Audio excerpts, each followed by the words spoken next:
Hello friends, मैं Sumit, deputy collector government of Jharkhand. Friends, मैं आज आप सभी से एक नए टॉपिक इन्फ्लेशन यानी मुद्रास्फीति पर डिस्कशन करूंगा। और मुद्रास्फीति जो टॉपिक है यह ना केवल पीएससी मेंस बल्कि हर एक कॉम्पिटिटिव एग्जाम के लिए काफ़ी महत्वपूर्ण है। मुद्रास्फीति को अगर सरल शब्दों में देखें तो इसका अर्थ होता है महंगाई। वहीं अगर इसके परिभाषा के रूप में हम लोग देखें तो मुद्रास्फीति का अर्थ होता है किसी निश्चित समयावधि के दौरान वस्तुओं और सेवाओं के मूल्य में होने वाले वृद्धि। जैसे हम लोग अगर देखें फ्रेंड, तो बचपन में अगर कोई सामान हम लोग देखें उसका जो मूल्य उस समय था उससे इन 20 या 25 सालों में मूल्य में उसका काफ़ी वृद्धि हम लोग पाते हैं। वो यही मुद्रास्फीति है। अगर मैं अपना बात करूं तो मेरे घर में लगभग 2000 के समय मेरी एक सिस्टर का शादी था और उस समय जो सोने का रेट था जो मुझे आज भी याद है, 5000 से भी कम में एक भर सोना यानी 10 ग्राम सोना प्राप्त होता था, खरीद पाते थे। वहीं आज अगर हम लोग इसका मार्केट प्राइस देखें तो 90,000 से ज़्यादा सोने का कीमत पहुंच चुका है। तो इसी तरह सोने के मूल्य में वृद्धि के जैसे ही हर एक वस्तु और सेवाओं के मूल्य में हम लोग देखते हैं कि एक निश्चित समयावधि में वृद्धि होती है और यही वृद्धि मुद्रास्फीति है। अब फ्रेंड्स, मुद्रास्फीति जो होते हैं इसके जो फैक्टर्स होते हैं, इन्फ्लेशन के जो फैक्टर्स होते हैं या कारक होते हैं, उन्हें हम लोग दो भागों में बांटकर देख सकते हैं। पहला तो फैक्टर हो गया डिमांड ड्रिवन फैक्टर या मांग जनित कारक, और दूसरा फैक्टर्स को हम लोग बोल सकते हैं कॉस्ट ड्रिवन फैक्टर यानी लागत जन्य कारक। तो डिमांड ड्रिवन फैक्टर जैसा कि हम लोग उसके नाम से ही देख रहे हैं कि मांग जनित कारक। मांग जनित कारक वह कारक है जो मांग के कारण जिसमें मांग के कारण मुद्रा के मूल्य में कमी आ रही है यानी महंगाई में वृद्धि हो रही है। तो मांग जनित कारक, इसको हम लोग एक एग्जांपल से देख सकते हैं कि मान लीजिए कि एक शहर का टोटल पॉपुलेशन 5 लाख है, 5 लाख है, और वहाँ पर हर रोज 5000 क्विंटल प्याज का खपत है। अब मान लीजिए कि उस शहर का पॉपुलेशन 50 सालों में 5 लाख से बढ़कर 50 लाख हो गया, लेकिन प्याज का अगर प्रोडक्शन देखें तो उतना ही है। ऐसे में चूंकि लोगों की संख्या बढ़ चुकी है तो प्याज की जो डिमांड है उसमें वृद्धि होगी। तो डिमांड में वृद्धि होने से उसके मूल्य में वृद्धि होगी। यही जो है इसको हम लोग डिमांड ड्रिवन यानी मांग जनित कारक में देख सकते हैं। तो मांग जनित कारक में अगर देखें तो इसमें जनसंख्या में वृद्धि को लेके हम एक बना सकते हैं। दूसरा हो गया लोगों की आय में वृद्धि। अगर हम लोग देखते हैं कि हर 10 साल में सरकार द्वारा वेज रिवीजन होता है, जो हमेशा हम लोग देखते हैं कि 6ठा वेतन आयोग, 7वां वेतन आयोग, अभी 8वां वेतन आयोग आने वाला है। इस तरह से हर 10 साल में सरकार के स्तर से हो या प्राइवेट में भी हम लोग देखते हैं कि हमेशा सैलरीज बढ़ता है। जो कंपनी में काम करते हैं उनके भी सैलरीज में वृद्धि होती है। तो इस तरह से लोगों की आय में वृद्धि होती है, और जब वस्तुओं के उत्पादन उस अनुपात में नहीं बढ़ता है तो भी चूंकि डिमांड बढ़ जाएगा तो ऐसे भी वस्तुओं का और सेवाओं के मूल्य में वृद्धि होगी। वहीं अगर देखें तो वस्तुओं के उत्पादन में अगर किसी तरह कमी आ गया, किसी साल सूखा हो गया, कुछ भी दूसरे टाइप का फैक्टर्स से भी उत्पादन प्रभावित हुआ, तो लोगों का पॉपुलेशन भले ही स्थिर रहा लेकिन उत्पादन गिर गया, तो ऐसे में भी मूल्य का बढ़ना तय है, क्योंकि वस्तुओं और सेवाओं का जो डिमांड है या मांग है वह उसमें वृद्धि होगी। इसी तरह अगर सरकार जो खर्चे करती है, जैसे सार्वजनिक खर्चे सरकार बहुत बार करती है। सार्वजनिक खर्चों में सरकार द्वारा बहुत ज़्यादा इंफ्रास्ट्रक्चर पे खर्चा किया जाता है, रोड, सड़क, पुल, इनके माध्यम से, चाहे अन्य चीज़ों में खर्चा की जाती है। तो गवर्नमेंट कुछ भी खर्चा करता है वो अल्टीमेटली जनता के पास आता है। तो जनता के पास जब पैसों में वृद्धि होगी, चाहे वो उसमें मजदूरी कर रहा हो, चाहे वो उसमें टेंडर ले रहे हो, चाहे कोई एक सड़क पास हो रहा हो तो सड़क पास होने पे लोगों से ज़मीनें ली जाती है, तो ज़मीन लेने के बदले में भी उन्हें मार्केट रेट से 4 गुना 5 गुना ज़्यादा पैसे दिए जाते हैं। इस तरह से लोगों के पास जब इनकम, सरकारी खर्चों में वृद्धि से भी जब लोगों के इनकम में वृद्धि हो, अब वस्तुओं का प्रोडक्शन एक नियत मात्रा में हो, तो भी क्या है कि वो वस्तु का दाम बढ़ना तय है, और यह भी मांग जनित कारक में आएगा।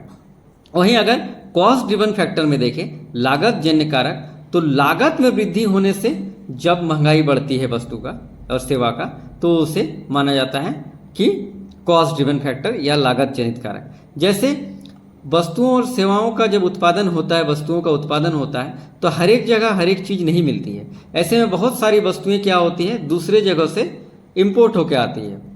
एक्सपोर्ट इंपोर्ट के जरिए ही वस्तुओं का एक जगह से दूसरे जगह आयात निर्यात के जरिए पहुंचते हैं। तो ऐसे में जब मान लीजिए पेट्रोल डीजल की कीमतों में वृद्धि हो जाए, जहाँ पे प्रोडक्शन हो रहा है उन कंपनीज में लोगों की सैलरीज बढ़ाया जाए, तो इस तरह से इन फैक्टर्स के चलते जब उस वस्तु के उत्पादन में लागत बढ़ जाए, तो ऐसे में भी वस्तु के मूल्य को बढ़ाकर ही प्रॉफिट प्राप्त किया जा सकता है और इसके लिए भी महंगाई बढ़ती है, और यह सभी कॉस्ट ड्रिवन फैक्टर्स कहलाता है। वहीं इन्फ्लेशन का जो मेज़र होता है, यानी मापन जो होता है मुद्रास्फीति का, यह दो तरीके से होता है। एक होता है कंज्यूमर प्राइस इंडेक्स के जरिए, जिसे उपभोक्ता मूल्य सूचकांक कहा जाता है। दूसरा होता है आपके होलसेल प्राइस इंडेक्स या थोक मूल्य सूचकांक के आधार पर। तो जैसे कि नाम से ही स्पष्ट है, कंज्यूमर प्राइस इंडेक्स यानी ग्राहक या सीधे जनता जिन वस्तुओं और सेवाओं का खपत करती है, खरीदारी करती है, उपभोग करती है, उसमें जो मूल्य में वृद्धि का मापन होता है वह कंज्यूमर प्राइस इंडेक्स के जरिए होता है। कंज्यूमर प्राइस इंडेक्स में जो भी हम लोग बढ़ोतरी देखते हैं उससे आम जनता सीधे प्रभावित होती है, और कंज्यूमर प्राइस इंडेक्स का जो मापन होता है यह राष्ट्रीय सांख्यिकी कार्यालय यानी NSO द्वारा जारी किया जाता है। वहीं जो थोक मूल्य सूचकांक या होलसेल प्राइस इंडेक्स है, होलसेल प्राइस इंडेक्स का अर्थ होता है थोक बाजार में वस्तुओं और सेवाओं के मूल्य में जो परिवर्तन दिखता है, थोक बाजार में जो वस्तुओं के मूल्य में हम लोग वृद्धि को देखते हैं उसे होलसेल प्राइस इंडेक्स के जरिए मापा जाता है। जैसे थोक बाजार में व्यापारियों द्वारा मंडियों में जब चीज़ों को खरीदा जाता है तो वो बहुत ही ज़्यादा क्विंटल या उससे भी ज़्यादा चीज़ों ज़्यादा मात्रा में खरीदी जाती है, और इन चीज़ों के मूल्य में जो परिवर्तन दिखता है, जैसे मान लीजिए एक महीने में किसी थोक बाजार में 800 रुपीज़ पर क्विंटल आलू था, नेक्स्ट मंथ में वहाँ 820 रुपया पर क्विंटल आलू मिल रहा है। तो ये जो 20 रुपया बढ़ा ये कंज्यूमर प्राइस इंडेक्स के अंतर्गत नहीं आएगा, ये होलसेल प्राइस इंडेक्स में इसका मापन होगा, क्योंकि ये होलसेल बाजार में यानी थोक बाजार में जो मूल्य में परिवर्तन हुआ उसको मापता है।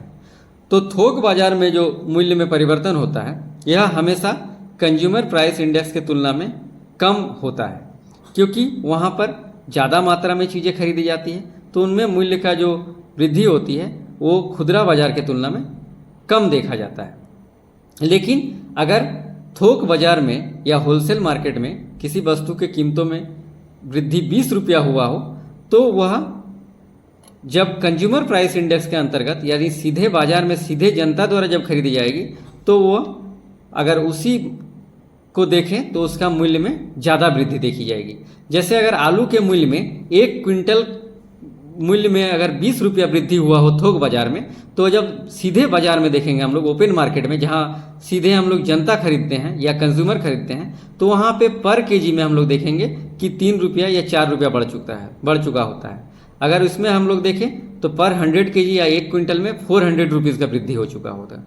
अगर वहाँ पर थोक बाजार में 20 रुपया बढ़ा है तो यहाँ 400 या 300 तो कम से कम बढ़ ही जाएगा, उतना ही केजीज़ को अगर हम लोग पर केजी के हिसाब से मल्टीप्लाई करें तो थोक मूल्य सूचकांक जो होता है ये थोक बाजार में मूल्य में होने वाले परिवर्तन को बताता है, और जो उपभोक्ता या कंज्यूमर प्राइस इंडेक्स है ये खुदरा बाजार में होने वाले वस्तुओं और सेवाओं के मूल्य में होने वाले परिवर्तन को मापता है।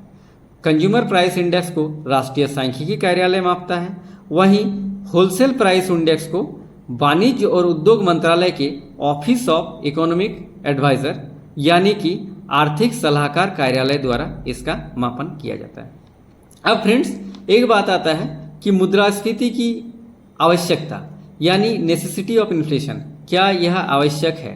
तो फ्रेंड्स अगर देखें किसी भी इकोनॉमी को मूवेबल रहने के लिए या बढ़ते रहने के लिए एक सीमित अनुपात में इन्फ्लेशन जरूरी होता है। अगर मुद्रास्फीति ना हो यानी वस्तुओं और सेवाओं के मूल्य में वृद्धि ना हो तो बाजार को मोटिवेशन नहीं मिलेगा और वस्तुओं का उत्पादन घट जाएगा। जैसे कोई भी उत्पादक जब उसके प्राइस ज़्यादा मिलेंगे तभी वो उत्पादन को बढ़ाने का प्रयास करेंगे। उत्पादन बढ़ेगा तो लोगों का रोजगार में वृद्धि होगी, रोजगार में वृद्धि होगी लोगों को जो मजदूरी है उसमें वृद्धि होगी, तो इससे ही अर्थव्यवस्था एक तरह से गतिमान बना रहेगा या मूवेबल बना रहेगा। लेकिन मुद्रास्फीति इतना भी नहीं होना चाहिए कि हम लोग को बोरे भर भर के नोट लेकर किराने के दुकान में जाना पड़े, जैसा कि हम लोग वेनेजुएला वगैरह में देखते हैं। इसीलिए इसको एक माना जाता है कि 2 से 6% तक मुद्रास्फीति होना सही है किसी भी इकोनॉमी के लिए, और इसमें अर्थव्यवस्था लगातार ग्रो करती है। तो इन्फ्लेशन को इसके जो एक रेशियो बताएं 2 से 6% के बीच में बने रहना जरूरी है।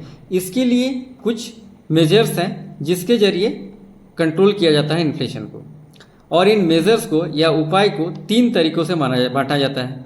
एक तो हो गया मॉनेटरी मेजर्स या मौद्रिक उपाय, दूसरा हो गया फिस्कल मेजर्स या राजकोषीय उपाय, थर्ड हो गया प्रत्यक्ष या अन्य उपाय, डायरेक्ट जो उपाय हो सकते हैं।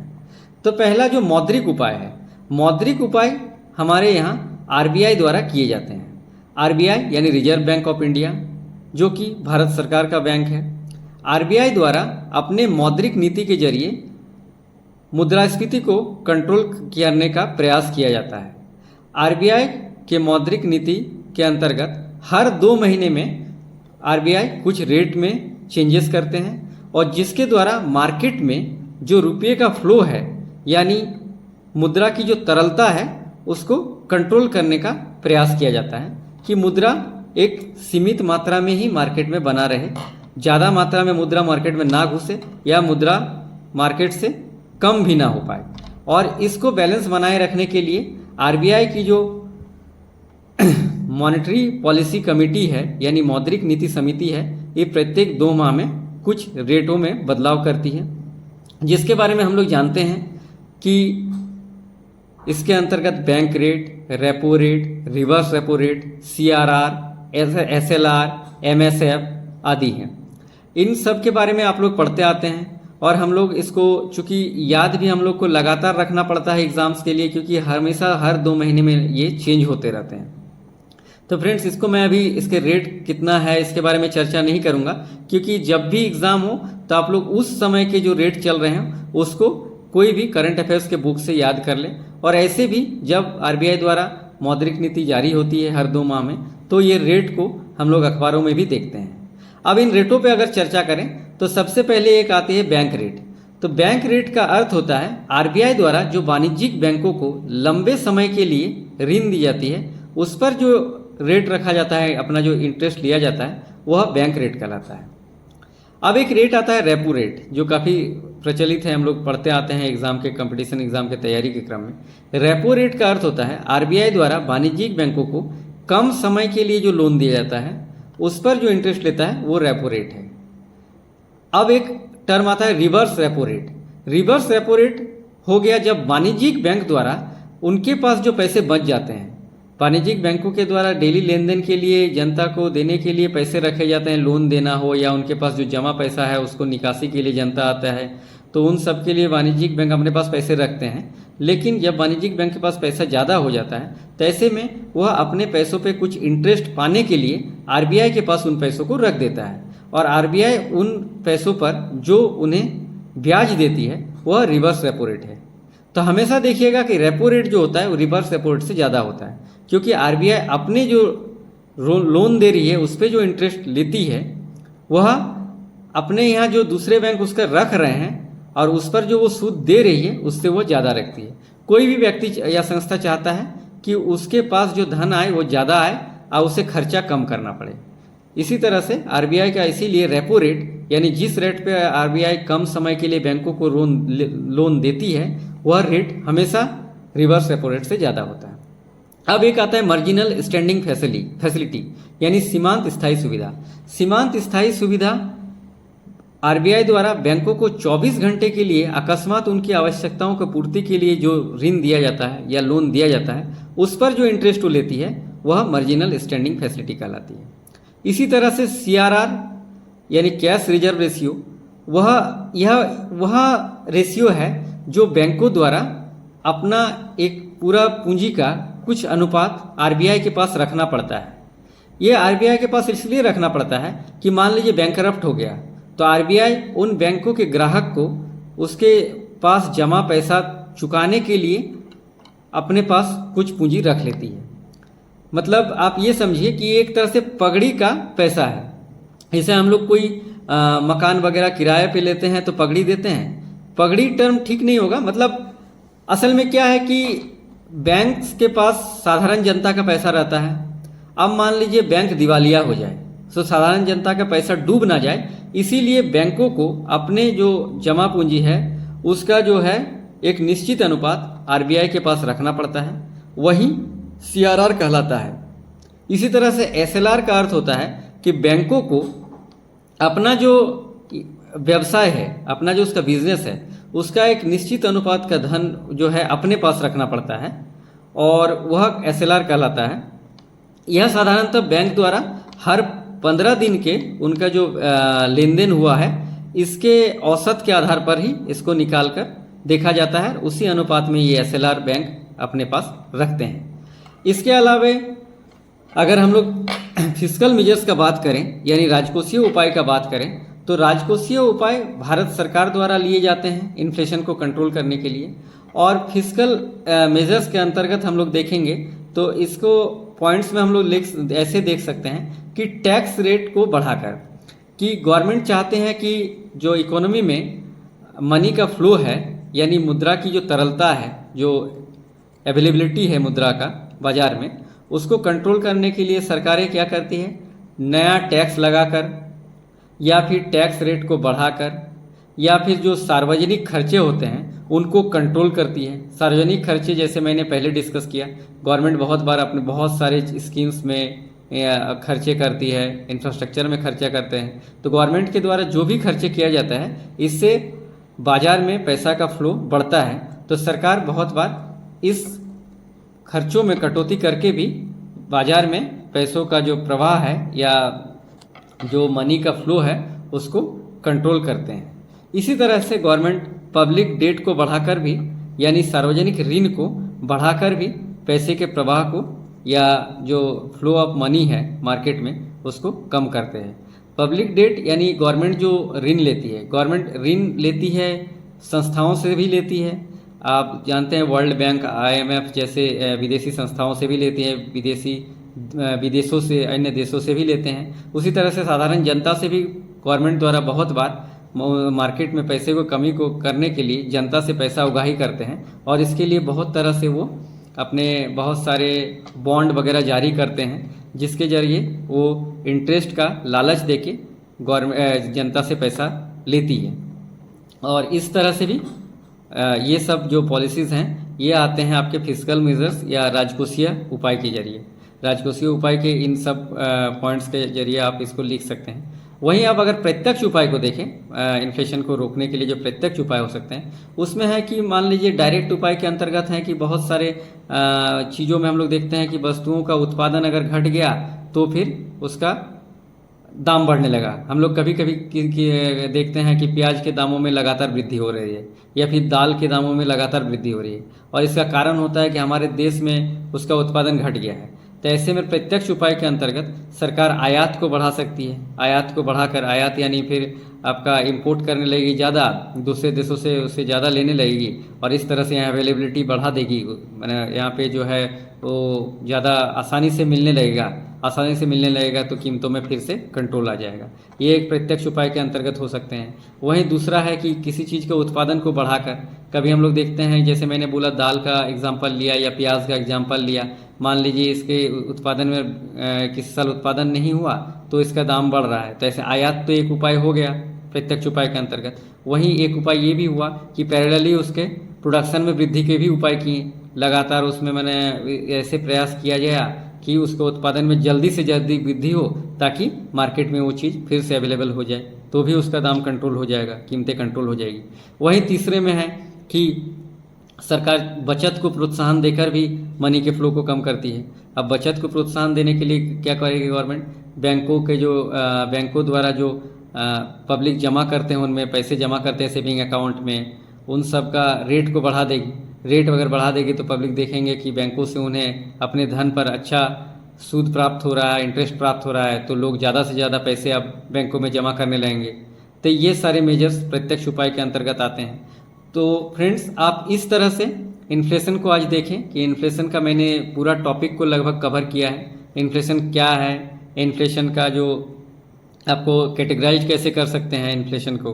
दूसरा है इन्फ्लेशन का जो मेजरमेंट होता है या मापन होता है वो किन विधियों से होता है, इन्फ्लेशन आवश्यक है कि नहीं। वहीं इन्फ्लेशन को कंट्रोल करने के लिए जो मेजर्स हैं, चाहे वो मॉनेटरी मेजर्स हो, चाहे वो फिजिकल मेजर्स हो या फिर डायरेक्ट मेजर्स हो, वो क्या क्या है, ये सभी मैंने आज आपसे डिस्कस किया है। और आप अगर इस टॉपिक को धीरे धीरे देखें, स्लो करके देखें इसकी स्पीड को, या पॉज कर करके देखें, तो आपको इससे पूरा ये टॉपिक क्लियर हो जाएगा। ये आप ना केवल जेपीएससी मेंस के लिए बल्कि हर एक एग्ज़ाम के लिए इस टॉपिक का एक तरह से मैं इसको क्लियर करने का प्रयास आज के वीडियो के द्वारा किया हूँ। तो ऐसे ही मेरा प्रयास रहेगा कि आपको हमेशा अपने वीडियोस के माध्यम से कुछ ना कुछ आपके पास अच्छे अच्छे टॉपिक लाऊं और उन्हें क्लियर करने का प्रयास करूं। तो चलिए मिलते हैं फिर से अब कुछ ही दिनों में एक नए वीडियो के साथ। तब तक के लिए जय हिंद, जय भारत।